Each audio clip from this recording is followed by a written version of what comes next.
We, the people of India, all sections, all languages, all religions, and it is if we can combine together and really have a united stand and treat this as the tremendous struggle that it is, the struggle against poverty and backwardness, that we can win through and hold our own with the advanced nations of the world.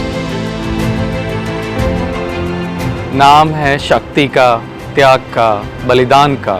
Bharat की एक ऐसी महिला जो न केवल प्रथम प्रधानमंत्री बनी बल्कि जिसका खुद का व्यक्तित्व भी अदम्य साहस, शौर्य, करुणा और दया का प्रतीक होता है। महिला होने के नाते मैं इंदिरा जी को एक सशक्त महिला के रूप में देखती हूँ। उनको प्रियदर्शनी नाम दिया गया क्योंकि प्रियदर्शनी का मतलब है दया का भाव रखने वाली, और वास्तव में ही देशवासियों के लिए उनके दिल में इतना प्यार और इतनी दया थी कि उन्होंने अपनी आखिरी सांस भी, अपनी जो अस्थियां हैं वो भी उन्होंने अपने देश के नाम कर दी। वो अधिकार को समझने वाली महिला थी, कर्तव्यों का निर्वाह करने वाली महिला थी। हजारों साल में जहां महिलाओं को दबा के रखा जाता था जिस देश में, उस देश में वो एक शक्ति का रूप लेकर आई और उन्होंने इस देश के कमान संभाली। और उन्होंने ये दिखाया कि महिलाएं पुरुषों से कम नहीं हैं, महिलाएं भी देश का हित समझ सकती हैं। उन्होंने अनेकों ऐसे काम किए, चाहे वो हरित क्रांति की बात है, चाहे मजदूरों को आगे बढ़ाने की बात है, चाहे महिलाओं को शिक्षा देने की बात है। उनका जो योगदान है यह भारत देश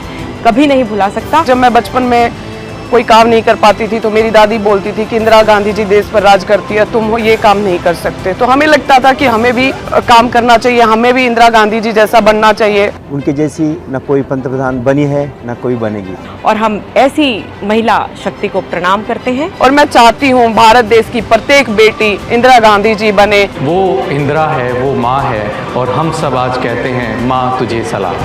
जब मेरी जान जाएगी तो मैं कह सकती हूँ कि एक एक खून का खतरा जितना मेरा है, वो एक एक खून एक भारत को जीवित करेगा।